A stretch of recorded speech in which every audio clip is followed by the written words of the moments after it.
దేశంలోనే ఎక్కువ ఆకాశ హర్మ్యాల్ని నిర్మిస్తున్న నగరాల జాబితాలో హైదరాబాద్ రెండో స్థానంలో ఉంది. సముద్రం కారణంగా విస్తరించే అవకాశం లేకపోవడంతో ముంబైలో ఆకాశ హర్మ్యాల నిర్మాణంలో మొదటి స్థానంలో ఉన్న విషయం తెలిసిందే.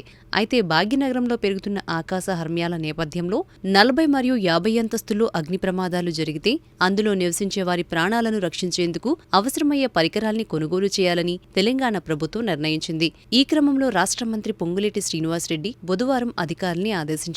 భారీ వర్షాలు, వరదల సమయంలో వాగుల్లో, వంకల్లో, చెరువుల్లో చిక్కుకున్న వారిని రక్షించడానికి ఎయిర్ లిఫ్ట్ మెకానిజం తయారు చేసుకోవాలని, ప్రమాదాల్లో చిక్కుకున్న వారిని తరలించడానికి 70 నుంచి 80 కిలోల బరువును ఎత్తే డ్రోన్లను కొనుగోలు చేయాలని సూచించారు. ఎయిర్ లిఫ్ట్ వ్యవస్థ సరిగా లేకపోవడం వల్ల 2024 సంవత్సరంలో నా పాలేరు నియోజకవర్గంలో వాగుల్లో చిక్కుకున్న బాధితులను రక్షించుకోలేకపోయానని ఈ సందర్భంగా మంత్రి పొంగులేటి శ్రీనివాసరెడ్డి ఆవేదన వ్యక్తం చేశారు. హైదరాబాద్లోని ఇంటిగ్రేటెడ్ కమాండ్ కంట్రోల్ సెంటర్ నుంచి రాష్ట్రంలో ఏ మారుమూల ప్రాంతంలోనైనా మాట్లాడటానికి వీలుగా సిమ్ ఆధారిత VHF రేడియో సిస్టమ్ అందుబాటులోకి తేవాలని సూచించారు. ఇప్పటికే అందుబాటులో ఉన్న ఈ వ్యవస్థను క్షేత్రస్థాయి వరకు తీసుకెళ్లాలని సూచించారు. 77 హైస్పీడ్ బోట్లను కొనుగోలు చేయాలని ఆదేశించారు.